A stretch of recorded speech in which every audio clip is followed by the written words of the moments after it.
Okay, so here we go. So, hello students, welcome to the very first video in the CP3 lecture series.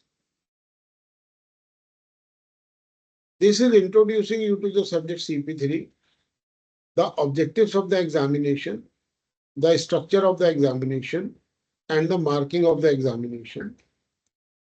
After discussing these three things, objective, structure, and marking, then we will proceed to challenges of CP3. These are the only 4 topics that I wish to cover in today's class.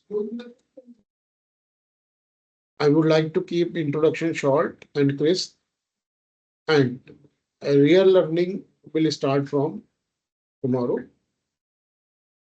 Nonetheless, the things that are discussed today are going to be extremely important, like a lighthouse guiding your path all through the course. Okay. So first thing first, Akanksha. What, according to you, is the objective of having a CP3 exam in the actuarial qualification? क्या लगता है बेटा आकांक्षा आपको? Why do we have the CP3 exam called communication? Yeah. So, sir, the main objective, I think, is to communicate the audience which is not aware of the topic and not aware of the content. So, we Right. have to explain them in layman language that it is understandable by them and it's Right. making sense as well without explaining too much of the information which is directly related to the topic. Fine. Okay. तो I think Pranjali को कोई network issue है, तो अरुणिमा आप बताओ बेटा, आपके हिसाब से क्या ऑब्जेक्टिव है? So basically, जो भी actuarial के हम techniques and calculations use करते हैं, it is not understandable by people who are like, for example, we have a client which is a big company, so their management won't understand what we're trying to say in actuarial terms. So that is the reason we should have the knowledge to make them understand in basic Right. terms. Right. So practically, both of you are saying precisely the same thing, right? Yes, थोड़ा sir. बहुत emphasis का difference है, but basically आप दोनों एक ही बात कह रहे हो. And I agree with you. I agree with both of you, but I also disagree, right? What I am trying to emphasize here is that you have picked the objective well, but it is only one of the objectives. It is only one of the objectives. To this extent, your understanding is right. You are thinking on the right path, but this is only one of the objectives, and surprisingly, this is not the main objective. This is not the core objective. You may be surprised to hear that this is basically an auxiliary or incidental objective. So what is the main objective? What is the core objective?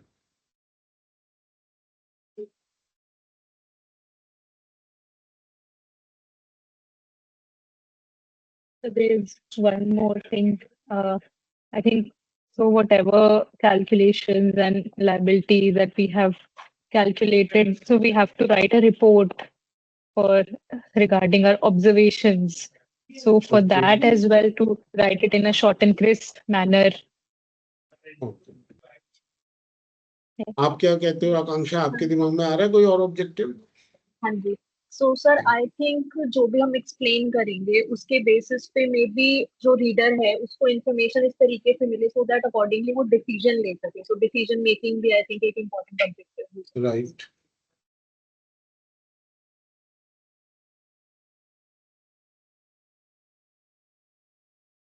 Have you ever heard about the 3 C's of communication?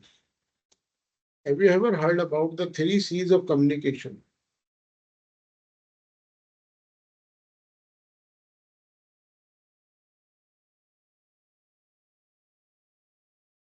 That is the main objective.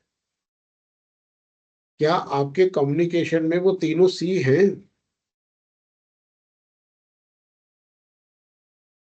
So what are the three C's of effective communication, good communication?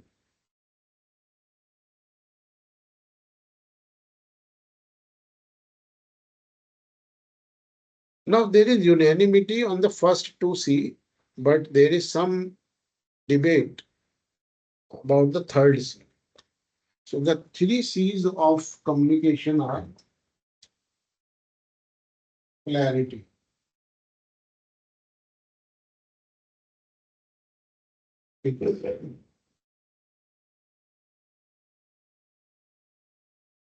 conciseness,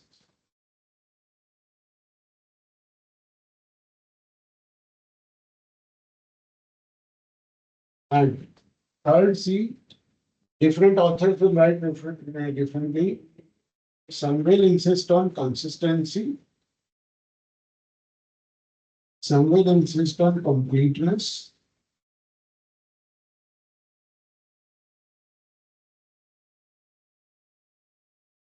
And yet some other will insist on coherence.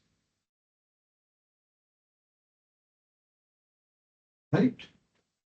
I subscribe to a different school of thought where I say there are not three C's, there are four C's of communication. Four C's. Number one, without doubt, is clarity.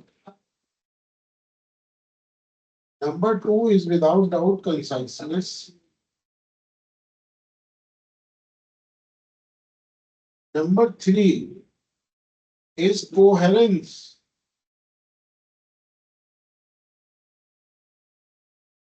And number four is completeness.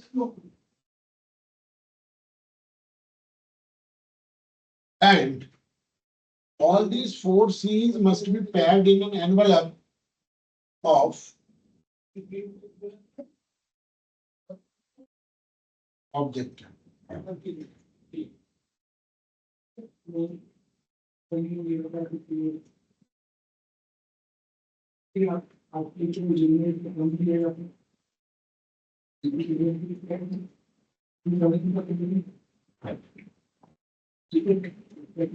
These four C's must be wrapped in objective and professional. So what I mean by each of these terms, let me clarify, let me make it clear. Right? Often we are not aware that while we speak or we write, we make implicit assumptions. Everyone knows this. This is common sense. This is obvious. Why should I restate it? That is very obvious and simple. Many times we do make these implicit assumptions without being aware of it, that we are making implicit assumptions. So what sounds clear to us? Because we have somehow made the assumption that what we know, the others also know. So what sounds clear to us may not be that clear to the receiving party.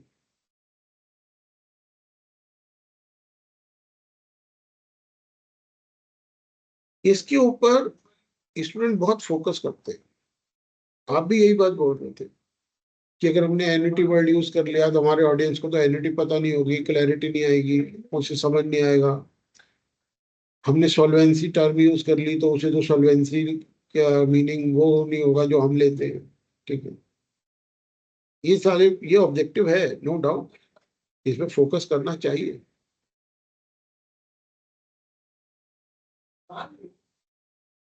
Clarity may be lost because of use of obscure words, obscure vocabulary. मैं आपको एक word बोलता हूँ, शायद आपको उसका meaning पता हो, शायद ना पता हो।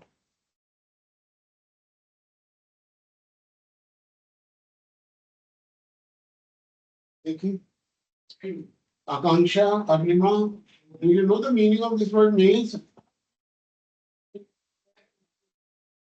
Yes, Anyone? sir. आप बताओ। The maze is basically another word. नहीं पता, याद नहीं आ रहा अभी। तो क्या हमें ऐसी वोकैबुलरी यूज करनी चाहिए? नहीं सर, ऐसी तो नहीं करनी चाहिए। The appropriate vocabulary is also part of identity. And what is appropriate? What is appropriate? First of all, it has to be current vocabulary. अगर आप कोई अच्छी डिक्शनरी देखोगे, बहुत अच्छी डिक्शनरी अगर आपके पास होगी, तो उसमें बहुत सारे वर्ड्स के ब्रैकेट में ये लिखा होता है डेटेड, या ये लिखा होता है आर्किवियल। डेटेड मीन्स ये एक्सप्रेशन पहले कभी बहुत यूज हुआ करता था, राइट? मतलब आजकल ये करंटली यूज में नहीं। आर्किवियल, ये एक्सप्रेशन पहले कभी बहुत यूज हुआ करता था, आजकल ये यूज में नहीं है, राइट? सो आपको करंट वोकैबुलरी यूज करनी चाहिए, stale vocabulary, outdated stale vocabulary नहीं यूज करनी चाहिए।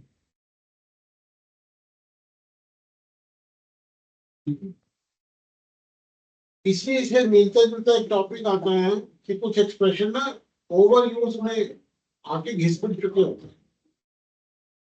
जब किसी ने फर्स्ट टाइम उनको यूज करना शुरू किया तो लिसनर को अच्छा लगा, ऑडियंस को अच्छा लगा, वो पॉपुलर हो गए। धीरे धीरे उसका इतना ओवर यूज होने लगा कि they lost meaning and relevance.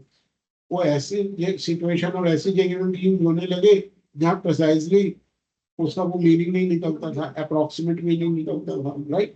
तो ओवर यूज के साथ साथ उन एक्सप्रेशन को कहते हैं ये हो गए क्लिशे। क्लिशे, क्लिशेज भी नहीं यूज करने चाहिए, right? That means you should be aware of the current usage of the language. क्या क्लिशे है, क्या क्लिशे नहीं है, राइट?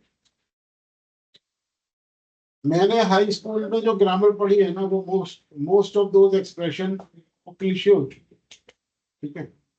जैसे मुझे एक एक्सप्रेशन जो है बड़ा पढ़ाया जाता है, no sooner he left the home his guests arrived। मतलब उसके घर से निकलते उसके मेहमान आ गए। मेरे टीचर ने मुझे बड़ी मेहनत करके सिखाया, पर आपको अजीब सा साउंड कर रहा है, नहीं कर रहा? You know, hello, Yes sir. क्यों आपको क्यों अजीब सा साउंड कर रहा है? वो जो एक लॉजिकली ग्रामेटिकली करेक्ट एक्सप्रेशन है, आपको अजीब सा क्यों साउंड कर रहा है? Because we don't use it. Time change हुए, टाइम चेंज होने के साथ साथ वो एक्सप्रेशन आउट ऑफ यूज हो गया। आजकल ऐसी इंग्लिश नहीं लिखी जाती, ठीक है? एक टाइम था बेटा, एम्फेसिस के लिए डबल नेगेटिव यूज किया जाता था। हाँ, किसी को ये बताने के लिए वो एक्टिव और अलर्ट है, वो कहते थे he is not dull, he is not डल।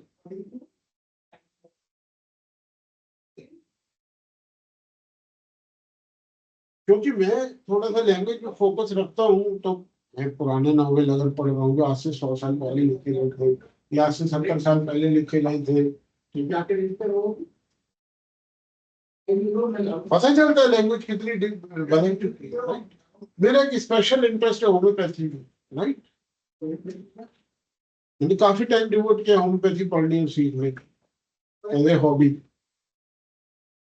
तो अब the prime work, the most brilliant work in homeopathy was done around the years 1830s, 1820, 1830, 1840 के डिकेड में होम्योपैथी पे बहुत ज्यादा काम हुआ।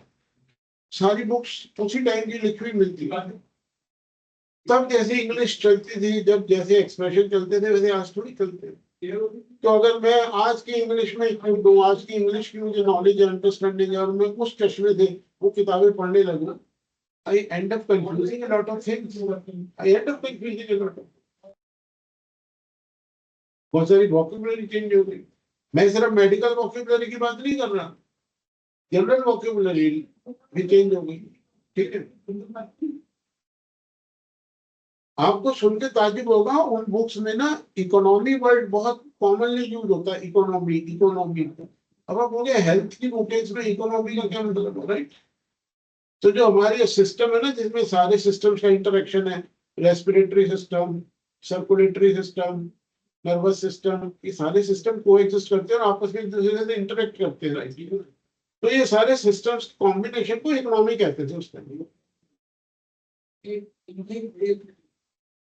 होम्योपैथी बुक्स में अक्सर लिखा there are hardly any localised illnesses, right? Most illnesses are the illnesses of the whole economy. तो ये ऐसी सारे इश्यूज हैं जिनको लेके स्टूडेंट्स को अवेयरनेस नहीं होती है, क्योंकि ये स्पेसिफिकली कहीं हाईलाइट करके अंडरलाइन करके नहीं पढ़ाए जाते, और ये हमारी क्लैरिटी को अफेक्ट करती है, ये हमारी क्लैरिटी को अफेक्ट, राइट? तो वाइल प्रैक्टिसिंग, ठीक है, आप चेक कर सकते हो अपने किसी भी एक्सप्रेशन, आज के जमाने में तो गूगल है, आप अपने किसी भी एक्सप्रेशन को, खासतौर से ऐसा एक्सप्रेशन जो आपने लिखा, ठीक है, और आपके छोटे भाई बहन, आपके आपसे थोड़े छोटे कजिन उसको समझ नहीं पा रहे, उनके लिए उसका मीनिंग अनक्लियर है। तो you can go and check with Google, क्या अब ये डेटेड आर्किवियल या क्लीशे तो नहीं हो गया, कहीं इसका यूज बंद तो नहीं हो गया इस एक्सप्रेशन का, कहीं अब इसके और मीनिंग भी बदल जाते हैं। हाँ, मीनिंग भी बदल जाते हैं। आज हम रेडिकल वर्ड को ना एक नेगेटिव सेंस में यूज करते हैं। आज हम रेडिकल वर्ड हमारे लिए नेगेटिव वर्ड, रेडिकल मतलब जो बिल्कुल एक्सट्रीम पे चला जाता है, रेडिकल मतलब जो एक्सट्रीम विचार रखता है। But there was a time it was a very positive word, it was used for people who were burning with a desire to create change and they were restless for effecting that change. तो ये जो vocabulary की changes हैं over time होती रहती है, right? अब आप कहोगे सर ये तो बहुत ज्यादा टास्क नहीं होगा, हम इंग्लिश पढ़े साथ में उसके डॉक्टर भी बने, साथ में ये भी समझते रहे अरे ये वाले एक्सप्रेशन हमें यूज करने, नहीं ऐसा नहीं। It depends, how well you right depends upon how well you read, how well you right depends upon how much you read, how well you read and what you read, right? तो आपको current usage कैसे पता चलेगी? मैं इसके लिए कोई अलग से क्लासेस नहीं होती कि ये करंट यूसेज है या ओल्ड यूसेज है। Keep on reading, keep on reading, आप रीडिंग की हैबिट डालो, आप करंट यूसेज के साथ टच में रहोगे, राइट? और वो आपकी अपनी राइटिंग में भी रिफ्लेक्ट होगा ना, कि वो आपकी अपनी राइटिंग में भी रिफ्लेक्ट होगा। अब सवाल है क्या पढ़ें, क्या चीज पढ़ें?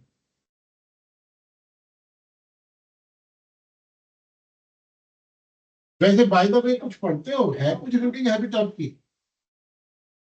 हेलो, हेलो, आकांक्षा, अनिमा, Yes, sir. है कुछ रीडिंग हैबिट, थोड़ी बहुत भी, रुडिमेंट्री भी है? सर थी, अब नहीं है। नहीं, अब नहीं है।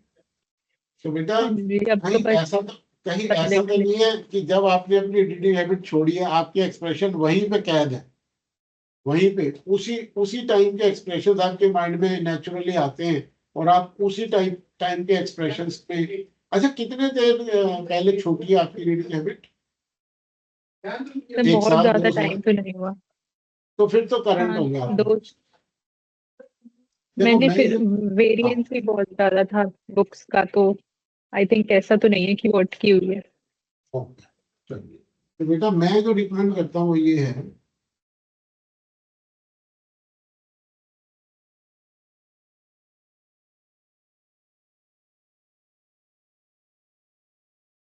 ये तो पढ़ा करो,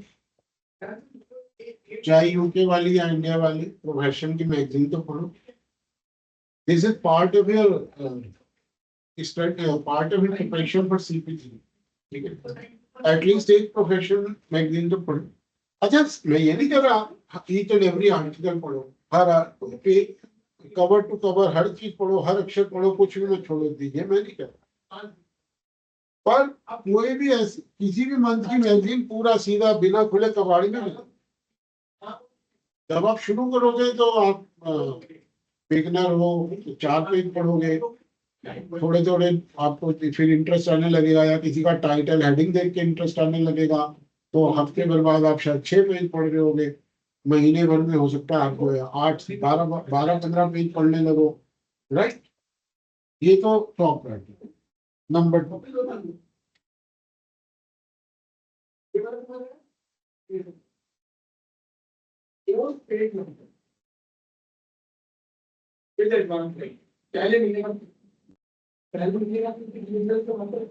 ठीक है, ये तो बेयर मिनिमम है। कोई भी एक फाइनेंशियल न्यूज़पेपर, जैसे मिंट हो गया,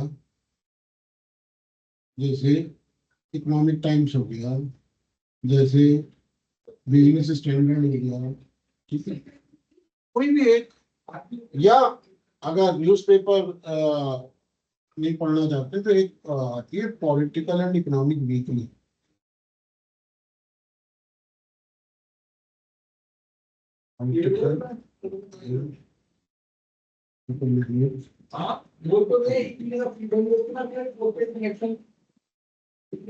और तीसरा ये, अगर टाइम मिल जाए, अगर है टाइम, इतना पैशन है कम्युनिकेशन इंप्रूव करने का, क्योंकि ये चीज बेटा सिर्फ पेपर स्पेसिफिक नहीं होती, ये लाइफ में हर फील्ड में काम आती है, ठीक है, कैरियर प्रोग्रेशन में काम आती है। If you right well, if you express yourself well, you get the opportunity to speak at conferences, right? Then you move forward in your career at a faster pace, right? आपके लिखे हुए paper easily accept हो जाते हैं publication के लिए, because you have learned the art of communicating well, right? तो फिर उसके लिए ठीक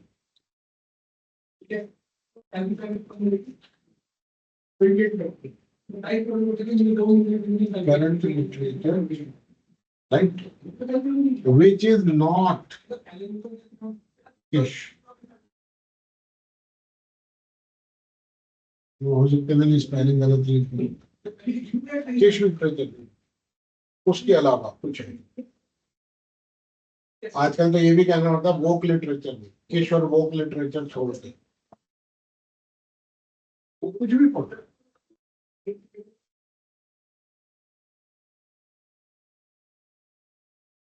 तो this is all about clarity.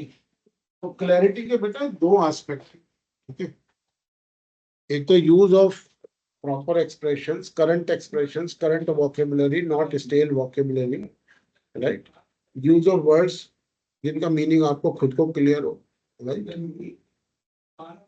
Don't use words जिनके मीनिंग को लेके आप खुद डाउटफुल हो या अनसर्टेन हो। और दूसरा एस्पेक्ट क्लैरिटी का है वो जो आप पहले बोल रहे थे कि टेक्निकल जार्गन ना यूज हो, टेक्निकल जार्गन को अवॉइड करो, ठीक है। ये दो बातें क्लियर हो गई आप लोगों को? Yes, sir. चलो, तीसरी बात जो क्लैरिटी में आती है बेटा, तीसरी बात जो क्लैरिटी में आती है, your communication should be free of presumptions, your communication should be free of assumptions and presumptions, right. मत मान के चलो कि उसको तो पता ही होगा, मत मान के चलो कि उसका तो यही मतलब लेगा, इससे तो यही मतलब निकलता है, मत मान के चलो। जितना ज्यादा मान के चलोगे उतना ज्यादा आपकी कम्युनिकेशन ना मिस्ट्री हो जाएगी, मिस्ट्री को अनफोल्ड करना होगा, राइट। अभी प्रीवियस ग्रुप जो था, अभी जिन्होंने यूके से पेपर दिए ना, उनमें एक स्टूडेंट की बिगेस्ट प्रॉब्लम ही यही थी, शी वुड प्रिज्यूम, अरे सर उसको तो पता ही होगा, अरे सर ये लिख तो दिया, इसका यही मतलब तो निकलता है, नहीं। This is one of the things that we mark when we mark CP3 exam answer sheets. तो क्लैरिटी के तीनों पिलर आपको क्लियर हो गए हो तो मैं नेक्स्ट पे चलूं, कंसाइजनेस क्या होती है? Yes, sir. Clear. Yes, sir. Clear है? चलो, conciseness is about the length of your communication, how long is your communication, how many words you are using to convey that idea, ठीक है। Avoid long winding expressions, लंबे लंबे expressions, ठीक है, clause के अंदर क्लॉज इंसर्ट किया हुआ है, जितने ज्यादा लॉन्ग विंडिंग एक्सप्रेशन। अच्छा ये ना, ये ये समझ लो मेरे भी लर्निंग प्रोसेस का हिस्सा है, राइट।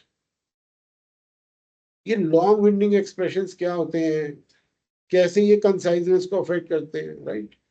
इसको ना मैं एग्जांपल्स दे दे के समझाने के बजाय एज ऑफ नाउ, ठीक है, maybe in future I am able to make my point clear with the help of good examples. As of now मैं आपके लिखे हुए में से ढूंढता, बेटा आपने इस बात को ऐसे लिखा है, देखो इतना लंबा घुमा फिरा के ये बात को बोला है, इसको शॉर्ट में ऐसे भी तो बोल सकते हो। So rather than constructing my own example, ठीक है, actually my experience tells me कि कभी मैं ऐसे एग्जाम्पल कंस्ट्रक्ट करता था, बच्चे उनसे कई बार कंफ्यूज होते थे, सर नहीं हमने हमारे दिमाग में तो कभी नहीं आता ऐसा। तो why I show you a path जो आपने कभी लेना नहीं है, आप आपके नेचुरली जो आपके दिमाग में जैसी चीजें आती नहीं है, राइट। तो मैंने अपने खुद के एग्जाम्पल बना के एक्सप्लेन करना बंद कर दिया। When you present to me any piece of writing that is your own, right? And in that piece of writing, if I happen to find out any long-winding expression, then I will explain. Then I will demonstrate that why such an expression is avoidable. And what are the benefits if you avoid that expression and move to a better, simpler expression.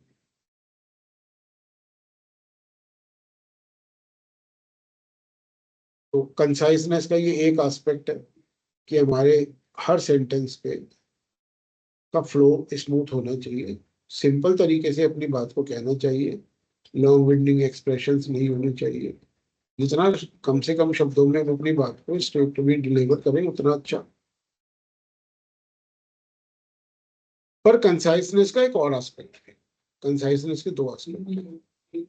The total length of your piece of communication, right, that is you may say word limit, right. आपका communication बहुत effective है, बहुत clear है, ठीक है, और इतना लंबा है कि पढ़ते पढ़ते इंसान बोर हो जाता है या उतना उस पर टाइम नहीं है, पुट ऑफ हो जाता है, छोड़ देता है। तो क्या वो कम्युनिकेशन इफेक्टिव है जो कंप्लीट पूरा पढ़ा ही नहीं गया, उसने शुरू तो किया, पढ़ते पढ़ते बीच में वो किसी पॉइंट पे बोर हो गया या डिस्ट्रैक्ट हो गया, तो देखा इतना टाइम किसके पास है, उसने बीच में छोड़ दिया। क्या फायदा ऐसे कम्युनिकेशन की क्लैरिटी का, कोहेरेंस का और कंप्लीटनेस का, क्योंकि मैसेज तो कंप्लीट कन्वे हुआ ही नहीं ना। What my point? Hello Yes, sir.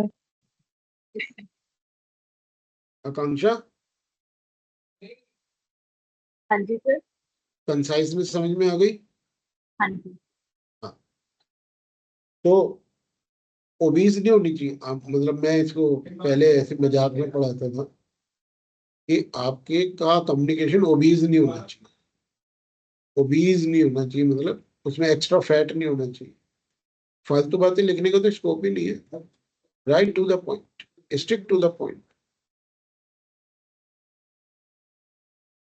तो ओवरऑल लेंथ भी ध्यान रखना है और हर सेंटेंस की कंस्ट्रक्शन पे भी ध्यान रखना है, राइट। चलो,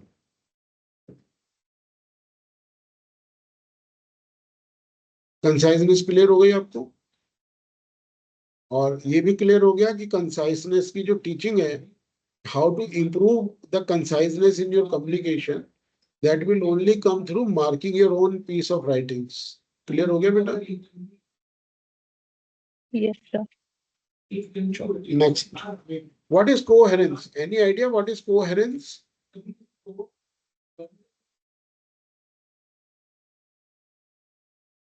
Others are able to uh, like they are able to make sense of what we have written.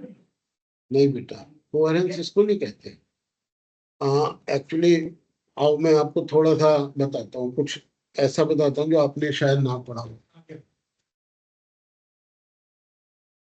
Vocabulary trainers जो होते हैं ना, जो आपको वोकेबुलरी पढ़ाना सिखाते हैं, वो एक टेक्निक यूज करते हैं जिसे कहते हैं एटिमोलॉजी। नाम सुना एटिमोलॉजी का?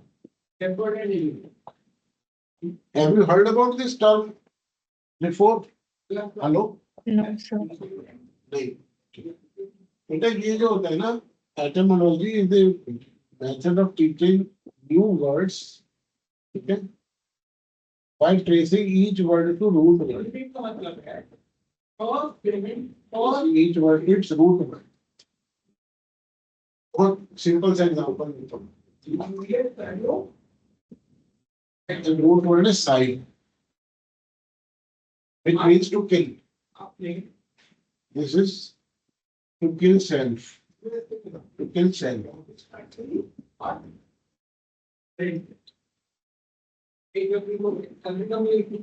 To kill a brother or someone who is brotherly, like a fellow actually. To kill sister, someone's sister.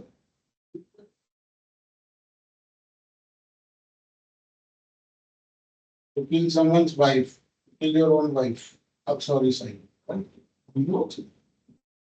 kill mother, your mother. To kill someone's father. Regicide, to kill your king. Regina side, to kill your queen. Genocide, ये तो पढ़ा होगा आपने काफी. To kill an entire race. But ये यहीं तक limit नहीं देखोगे. Pesticide, to kill pests. Fungicides, to kill fungus. Herbicide, वर्मेंट्स को मारने वाले. तो कितने सारे वर्ड एकदम से आपको समझ में आ गए कि उसके साथ साइड लगा. तो मैं तो कोहेरेंस पढ़ा रहा था. कोहेरेंस पढ़ाते पढ़ाते मैं एटमोलॉजी पे कहां से आ गया, राइट?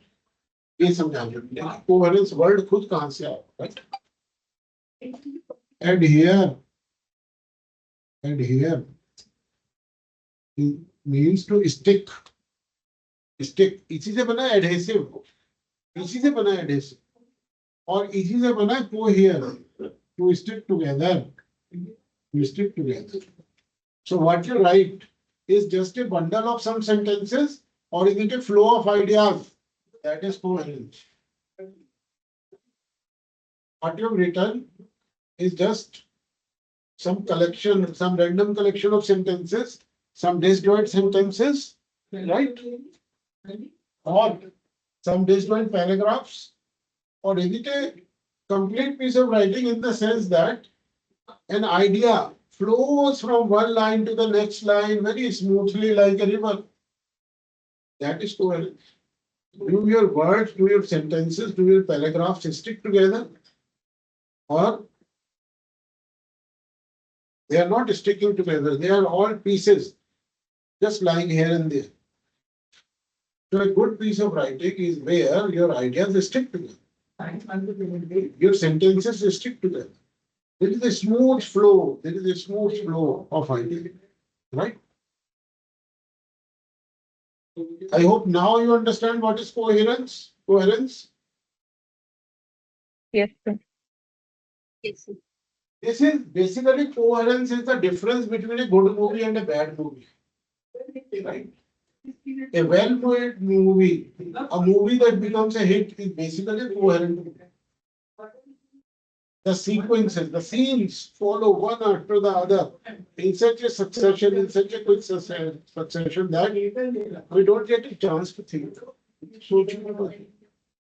कुछ भी impossible दिखा देते, कुछ भी unbelievable कुछ भी दिखा देते, बट वो इतना सीक्वेंस में एक के बाद एक ऐसे रैपिडली फॉलो कर रहे हैं सीन एक के बाद एक, हमें सोचने की फुर्सत ही नहीं मिलती, हम दिमाग ही नहीं जाता उधर, ठीक है?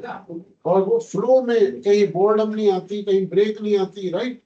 The moment there is lack of coherence, बोरियत शुरू हो जाती है. और फिर पता क्या होता है? फिर वो होता है जो मेरा पर्सनल एक्सपीरियंस है. एक मूवी आई थी ओम शांति ओम, आप लोगों ने पता नहीं देखी नहीं देखी, देखिए क्या? Yes, sir. देखिए. Yes, sir. The movie that launched with Deepika Padukone, right? I was watching that movie with my family. Okay? And just behind me, there was a girl sitting with his father, with her father. A girl sitting with her father, right? Movie में जब भी dialogue आता था ना, जब भी ये dialogue आता था शाहरुख खान का, पिक्चर अभी बाकी है मेरे दोस्त के साथ, तो वो लड़की बोलती थी, वो बिटिया पापा को बोलती थी, पापा ये पिक्चर में कितनी बाकी है, वो पता चलता था उसकी इरिटेशन उसकी आवाज में पता चलती। You know, that experience is so live for me that her words still ring in my ears. Picture में कितनी बाकी है, तो पता नहीं आपको ऐसी फीलिंग हुई थी नहीं हुई थी कि जबरदस्ती खींची जा रही पिक्चर को, राइट? तो नहीं हुई आपके लिए, तो आपके लिए वो कोहेरेंट थी, but at least for that one girl in that hall the picture was not at all coherent, right? She was getting bored, she was not getting any interest in it. तो हमारे कम्युनिकेशन में ये चारों सी present है या नहीं है, ये टेस्ट किया जाता है बेटा।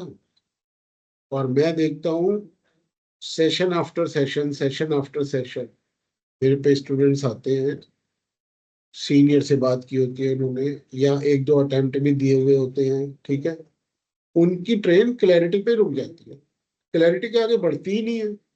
और क्लैरिटी में भी तीन एस्पेक्ट होते हैं, उनमें सिर्फ एक ही एस्पेक्ट पे उनका फोकस होता है। आई होप आप भी शायद, आपकी भी ट्रेन उसी स्टेशन तक ही पहुंची है, क्या गलत कह रहा हूं मैं? तो शायद हाँ, इसी के अराउंड है सर। अर्निमा आप क्या कह रहे हो बेटा? जैसे मैंने एक ही अटेम्प्ट दिया है CP3 का, तो उसमें मतलब मुझे रियलाइज नहीं हुआ अभी तक कि मैं कहाँ पे अटक रही हूँ सर। ओके, नहीं नहीं, मैं ये नहीं कह रहा आप कहाँ पे अटक रहे हो, पर मैंने ये कहा, जब मैंने आपको शुरू में पूछा था ना बेटा आप बताओ इस पेपर के ऑब्जेक्टिव्स क्या है, तो आपने जो ऑब्जेक्टिव बोला उसमें सिर्फ क्लैरिटी की बात की ना आपने। Yes sir. क्या आपको ये पता था कॉन्शियसली अनकॉन्शियसली कि एग्जामिनर आपकी राइटिंग की कंसाइजनेस भी चेक कर रहे होते हैं? अगर ये पेपर ढंग नहीं, से मतलब चेक होता है वर्ड इसमें लिमिट का पता था बस। हाँ, सिर्फ बस वर्ड लिमिट वर्ड का लिमिट पता। का पता था बाकी। हाँ जी। आपको पता है ना आर्चेक वोकेबुलरी नहीं यूज करनी चाहिए, ये बात किसी ने बताई थी आपको कभी? नहीं सर, ये नहीं पता। नहीं सर। करंट वोकेबुलरी यूज करनी चाहिए, करंट एक्सप्रेशंस यूज करनी चाहिए, क्लिशेज नहीं यूज करनी चाहिए, राइट? तो बड़ा लिमिटेड अंडरस्टैंडिंग के साथ हम तैयारी करते हैं, बड़े लिमिटेड अंडरस्टैंडिंग के साथ तैयारी करते हैं, हम सिर्फ उस एक ही चीज पे फोकस कर रहे होते हैं, और वो चीज हमारे ना एग्जाम एफर्ट में भी रिफ्लेक्ट होती है। हमारा सारा फोकस ना सिर्फ टेक्निकल जार्गन पे जाके सेंटर हो जाता है। हम अपने आंसर को इस ढंग से प्लान नहीं करते कि फर्स्ट पैराग्राफ और सेकंड पैराग्राफ के बीच में एक ऐसा प्रॉपर लिंक हो कि स्मूथ फ्लो रहे आइडिया में, स्मूथली पैराग्राफ टू पैराग्राफ हम मूव करते जाएं और हमारा चेन ऑफ थॉट ना टूटे। अब बात आती है चौथी बात, completeness. What is this completeness? Completeness के लिए मैंने व्हाट्सएप ग्रुप में कुछ शेयर किया आप लोगों के साथ, जरा एक बार चेक करोगे व्हाट्सएप ग्रुप?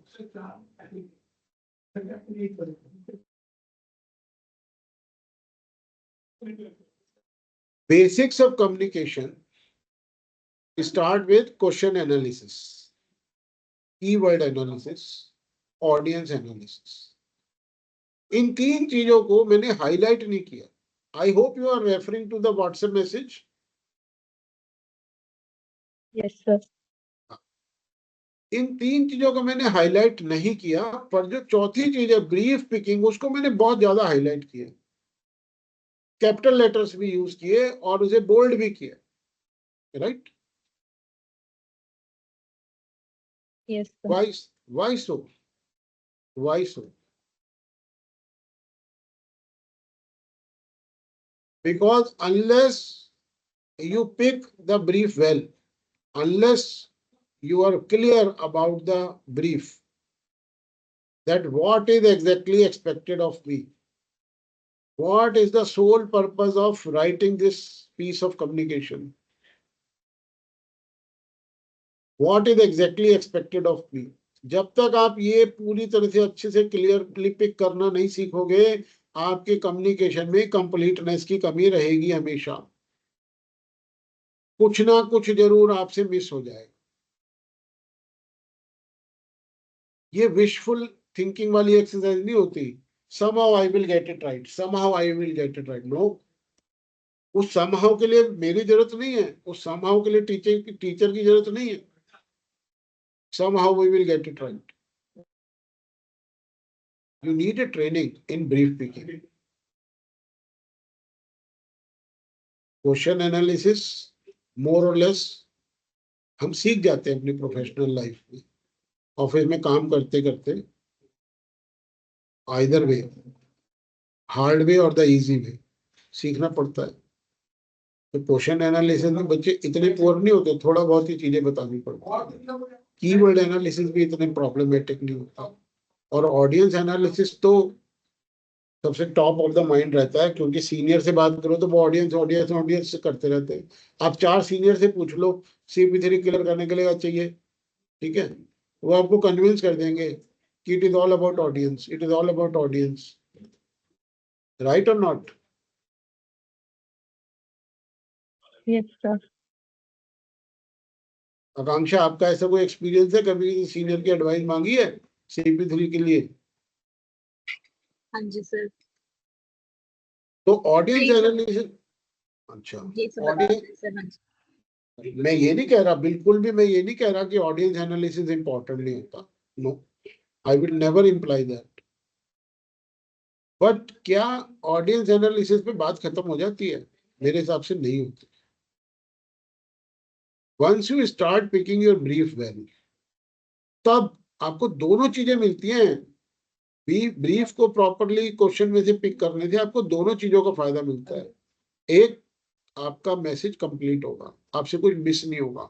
और दूसरा, आप कंसाइज भी होगे, आपकी कंसाइजनेस भी इंप्रूव होगी. आप फालतू कुछ नहीं लिखोगी. अगर आपको ब्रीफ अच्छे से समझ में आ गया तो एक्स्ट्रा फैट होगा ही नहीं आपके आंसर में. राइट?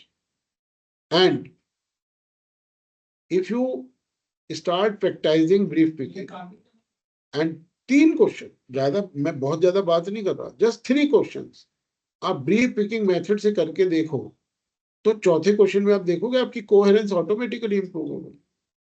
कोहेरेंस अपने आप आने लगी बात में. बिकॉज जब माइंड में ब्रीफ को लेके क्लैरिटी होती है तो फ्लो ऑफ थॉट अपने आप बनने लगता है.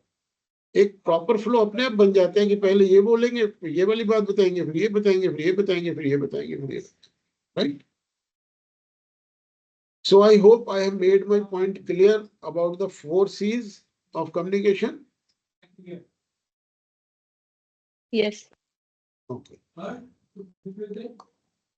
अगर आप चाहो तो इसमें एक 5th C भी ऐड कर सकते हैं. 5th C भी add.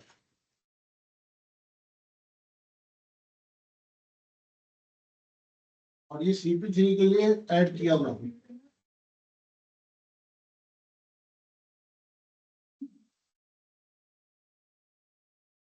Cogent. How logically you are making your points. That is called cogency. A cogent piece of communication, right, is well argued piece of communication. It logically makes sense. ठीक है. And I tell you a secret, right? Why I am able to pick mistakes in the study material or in the examiner report, which other people don't easily pick up, is because that I know what cogency means. So when I read, this is part of my training by my father.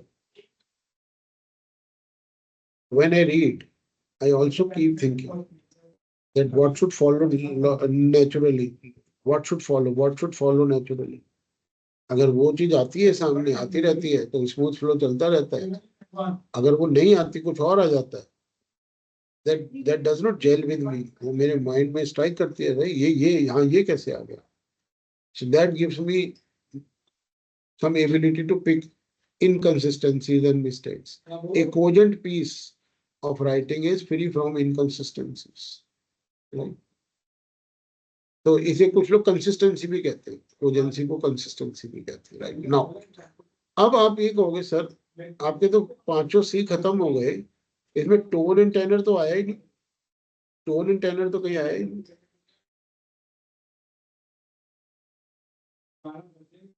Tone and tenor कहाँ आया है? मैंने क्या कहा था, all these C's must be wrapped up in an envelope of objective and professionalism, right?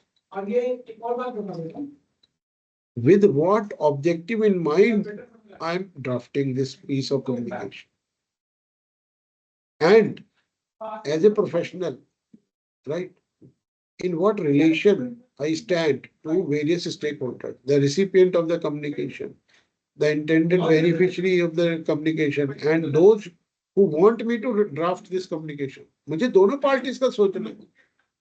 मेरा वो boss है या मेरा क्लाइंट है, उसने कहा मेरे लिए लिख दो, तो मुझे उसके भी इंटरेस्ट को माइंड में रखना है, और उसने कहा उसके लिए लिख दो। जैसे हमने एक क्वेश्चन डिस्कस किया था यूके की प्रिपरेशन के लिए कि एक स्कीम, पेंशन स्कीम के ट्रस्टीज स्कीम मेंबर्स को लिखना चाहते हैं, लिखना वो चाहते हैं, पढ़ेंगे कोई और, लिखना मुझे है। Just a minute, just I must take this call.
Sorry for the interruption. Will you please remind where was I? हाँ, लिखना है ट्रस्टीज को, पढ़ना है मेंबर्स को, लिख रहा हूं मैं, तो मुझे ट्रस्टीज के इंटरेस्ट का भी ध्यान रखना है। ट्रस्टी, मेरे लिखे हुए वर्ड से ट्रस्टीज की बैड इमेज ना बने, उनकी रेपुटेशन पे आंच ना आए, उनका ऑब्जेक्टिव सफर ना करे, राइट। पर मुझे मेंबर्स का भी पूरा ध्यान रखना, मेंबर्स को कोई चीज मिसकम्युनिकेशन ना हो जाए, मैं ओवर प्रॉमिस ना कर दूं, वो कंफ्यूज ना हो जाए, ठीक है, उनको क्लैरिटी रहे, वो अननेसेसरी अलार्म ना हो जाए, ठीक है, वो बिना बात की टेंशन ना हो जाए उन्हें, या वो ओवरली रिलैक्स ना हो जाए। चिंता बुरी होती है, पर चिंता के अच्छे बेनिफिट्स भी होते हैं, तो you must be worried where you should be. इन सारी चीजों से टोन एंड टेनर डिसाइड होता है, इन सारी चीजों से टोन एंड टेनर डिसाइड होता है। That is what I say, that if you just focus on the 4 C's, you still end up creating a bad piece of communication. Simply because it either does not meet the intended objectives, or it does not suit the professional position that you are in. I hope I made this clear to all of you. Now, both of you. Yes, sir. Yes, sir. तो आपकी communication में ये सारी चीजें हो, not only for this one day of exam, but as a professional, this is a way of your writing, this is way of your life. आप जब भी लिखो इन चीजों का ध्यान रख के लिखो. That is one of the intended objective of this exam. Right? Clear हो गया? Yes. Okay. Now we move to exam structure. Right? Now we have a lead question of 80 marks and a follow-up question of 20 marks, right? In today's introduction class, I have no intention of discussing the lead question. In today's class, my sole focus will be on discussing the follow-up question. Do you appreciate the importance of the follow-up question? Do you understand why is there this follow-up question? क्यों होता है ये follow-up question? I would first like to have your views, only then I will tell you my views.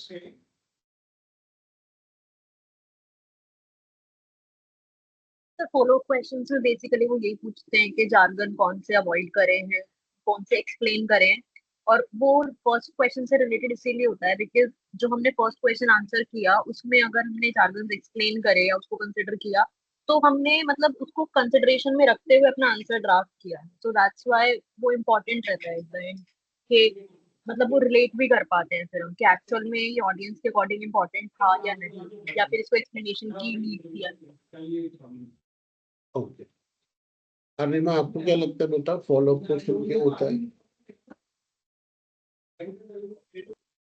Sir similarly question की जो हमने jargon use क्यों नहीं करी बेसिकली वो करी क्योंकि वो जनरल वोकैबुलरी में नहीं आती, इस सेंस में वो पूछते हैं. और कोई पर्पज नहीं होता फॉलो अप क्वेश्चन.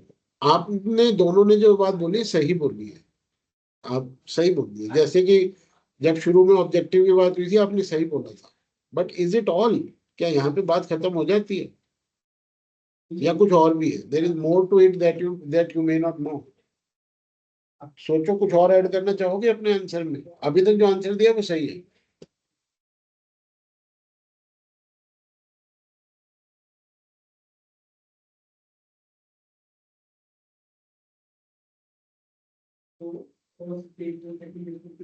सर वो अंडरस्टैंडिंग हमारी जज करते हैं कि हमें ये समझ आया है कि टारगेटेड ऑडियंस कौन है और उसके बेसिस पे हमने देखा या नहीं, मतलब somewhat related to that. But अच्छा, एक बात बताओ, आज आप लोगों के पास टाइम है? आज दिन में टाइम है आप लोगों के पास? अगर मैं कुछ काम दे दूं जिसमें 3 घंटे लगने हो तो क्या आप दोनों निकाल पाओगे 3 घंटे? हम जी सर बताओ. आपके पास है? Yes, अपने sir. पास है? चलो, तो एक काम करो, आप कोई सा भी पेपर पिक कर लो, आप चूज कर लो. ठीक है? Any pass paper, India UK does not matter. हाँ, बस सिर्फ एक ही कंडीशन है मेरी, वो ऐसा नहीं होना चाहिए कि लीड क्वेश्चन 90 नंबर का और फॉलो अप क्वेश्चन 10 नंबर का. वो ऐसा नहीं पिक करना. जब से ये फॉलो अप क्वेश्चन 20 नंबर का हुआ है, ऐसा कोई एक पेपर पिक कर लो एंड वो पेपर सेम हो आप दोनों का ना. आप ग्रुप में इंटरेक्शन कर लेना, कोई भी एक पेपर पिक कर लो. मैं आपको जो काम दे रहा हूँ ना वो सुनने में थोड़ा अजीब लगेगा. आपको मैं स्पेसिफिकली टास्क ये दे रहा हूँ, try the follow up question before the lead question. करके देखो एक बार, कर सकते हो? हाँ जी सर. सो मोटिव ये रहेगा कि हमें जार्गन ढूंढने हैं या फिर किसको एक्सप्लेन करना है किसको नहीं, ये देखना है, नॉट द कंटेंट. अनिमा, आप लेकिन सर बिना लीड क्वेश्चन के वो कैसे मतलब हम करेंगे? वो तो हम फिर बस बेसिकली वही कुछ भी रैंडम नहीं जार्गन नहीं, उठा के. हाँ मैं बताता हूँ आप कैसे करोगे. मैं आपको प्रोसेस बता देता हूँ, आप करोगे प्रोसेस. जी. सबसे पहले आप क्वेश्चन एनालिसिस करो. क्वेश्चन एनालिसिस चाहे आप मेंटली करो या लिख के करो, कुछ पॉइंट नोट कर लो कि मैंने क्वेश्चन में ये चीजें इंपॉर्टेंट लगी मुझे. उसके बाद आप कीवर्ड एनालिसिस करोगे, कीवर्ड्स की लिस्ट बनाओगे. कीवर्ड एनालिसिस करोगे. Basically you will list out things. और उस लिस्ट के सामने आपको चाहो तो रिमार्क लिख सकते हो कि ये कीवर्ड क्या इंडिकेट है. फिर आप अपनी ऑडियंस एनालिसिस के ऊपर जिस 3 पॉइंट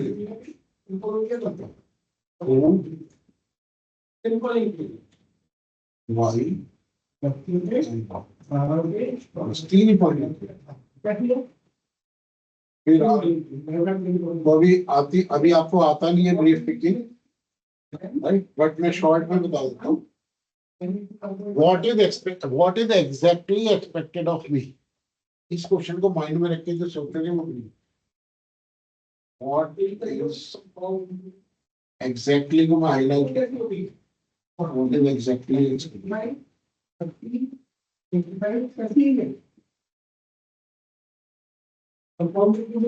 ये 4 स्टेप करने के बाद आप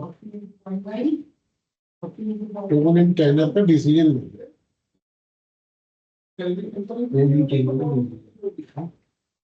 इसमें आपको सिर्फ 2 पॉइंट लिखने हैं. What tone and tenor you decide and why you decide with that. बस 2 ही पॉइंट. इसके बाद आपको एक टेंटेटिव नॉट फाइनल, एक टेंटेटिव सीक्वेंस माइंड में बनाएंगे या पेपर पे भी बना सकते हो कि मेरे पहले पैराग्राफ में ये वाला आइडिया पॉइंट होना चाहिए, दूसरे में ये, तीसरे में ये. सिर्फ लिस्ट बनानी करना. Now you go to the follow. Now try the follow.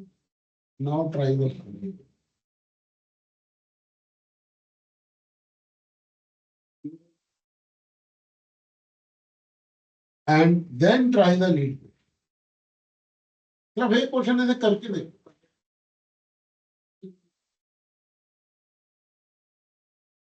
This will teach you a lot of things. This will help you realize a lot of things. जो कहने सुनने से शायद उतने easily pick नहीं करोगे. Follow this procedure just for one question and that today, so that we have a very smooth takeoff from tomorrow itself. Clear हो गया आप लोगों को? Yes, sir. तो मैं फॉलो अप क्वेश्चन की इंपॉर्टेंस से ही कल शुरू करूंगा.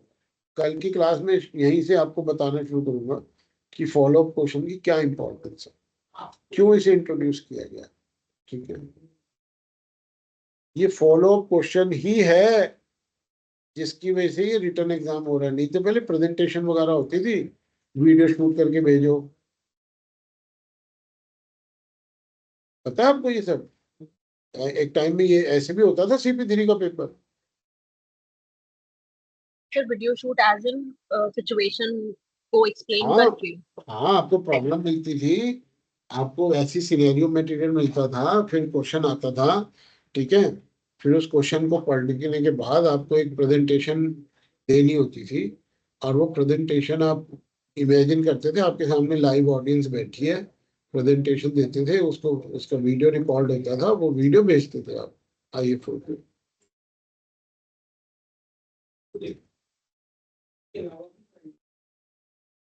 ठीक है, बहुत कुछ ट्राई किया गया है CP3 में.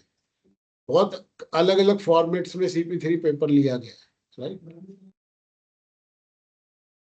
But then the good thing happened, right. I don't know how, मुझे नहीं पता कैसे हुआ, मुझे ये भी नहीं पता क्रेडिट किसको जाता है. आई don't know these details, but then they thought of this follow-up question and once they got it right, उसके बाद से तो ये रिटर्न एग्जाम हो रहा है लगातार, शुरू से रिटर्न एग्जाम. सारे एक्सपेरिमेंट बंद हो गए. अब ये सेटल्ड हो गया कि हाँ, इससे कम्युनिकेशन स्किल टेस्ट हो जाती है फ्यूचर एक्टिविटीज की, राइट. तो more about follow up question we will discuss tomorrow. Now I come to the balance between objectivity and subjectivity. ठीक है बेटा, no communication, no matter what, can be entirely objective. तो कोई भी communication कभी भी 100% ऑब्जेक्टिव नहीं हो सकता. कहीं ना कहीं हमारी पर्सनैलिटी, हमारे मेंटल बायसेस, हमारे प्रेजुडाइसेस डायरेक्टली और इनडायरेक्टली कहीं ना कहीं हमारे कम्युनिकेशन में झलक जाते हैं, रिफ्लेक्ट हो जाते हैं. Those who are good communicators, right? Those who have practiced this art with utmost care, they learn. वो धीरे धीरे उनकी राइटिंग में ना उनके पर्सनल बायसेस, प्रेजुडाइसेस आने कम और कम और कम और कम होते चले जाते हैं. ठीक है. और जब बिल्कुल गायब हो जाते हैं, then you are hailed as the ultimate speaker. क्या स्पीकर है, क्या राइटर है, क्या लिखता है ये बंदा. ठीक है. Very few people attain that. तो कहीं ना कहीं हमारी सब्जेक्टिविटी हमारी कम्युनिकेशन में, हमारी राइटिंग में आती है. ठीक है. And my objective in teaching CP3 is not to root out your subjectivity. मैं I encourage that subjectivity, I let it remain there. ठीक है. कोई जादू नहीं करना मैंने, मैं उस सब्जेक्टिविटी को रहने देता हूँ. अपने तरीके से लिखो, अपने स्टाइल में लिखो, अपने नेचुरल फ्लो में लिखो, अपने नेचुरल फ्लो में लिखो. बट उसको शार्प करते रहो. उसमें क्लैरिटी, कंसिस्टेंसी, कंसाइजनेस, कंप्लीटनेस पे फोकस करते रहो. लिखो अपने स्टाइल में, अपने स्टाइल को कॉम्प्रोमाइज करो. अब ये सवाल आता है कि क्या मार्किंग के समय आपका स्टाइल एग्जामिनर को पसंद आएगा? नहीं, इसकी ज्यादा टेंशन लेने की जरूरत नहीं है. ठीक है. और यही इंश्योर हुआ है फॉलो अप क्वेश्चन से.